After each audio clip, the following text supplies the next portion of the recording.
this type of question, we have to estimate each of them to two significant figures first before we go to one significant figure for the final answer. So during your working, you must estimate two. So when you estimate, okay, 6.03 is 6.0 in two significant figure. 1.989 is the second significant figure. I look at 8, I round up, 2.0 is two significant figure. And this is equals to 3, which happens to be one significant figure. Okay, and how do I use this first part to do the second part?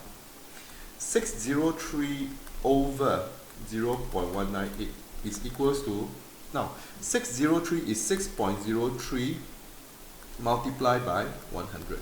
Mathematically, your numerator, they must be exactly the same. Okay, so as for your denominator, how do I get 0.198 from 1.98? So this is 1.98 divided by 10. Okay, numerator and denominator must be the same. Okay, then I can use this method called, okay, the commutative method. Okay, so this is equals to 6.03 over 1.98, okay, multiplied by 100, okay, divided by over, okay, if there's nothing here, it is called 1 divided by 10.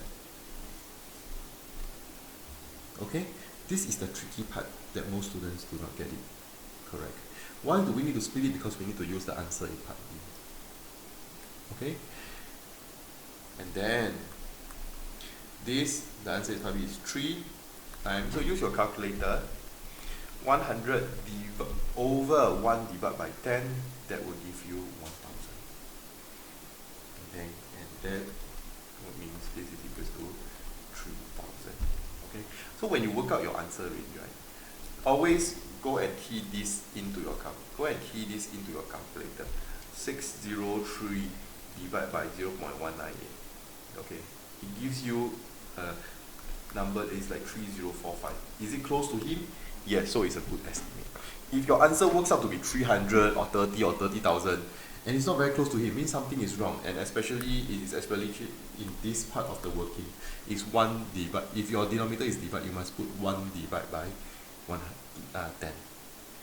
Okay, because there's a imaginary 1 down there. Alright.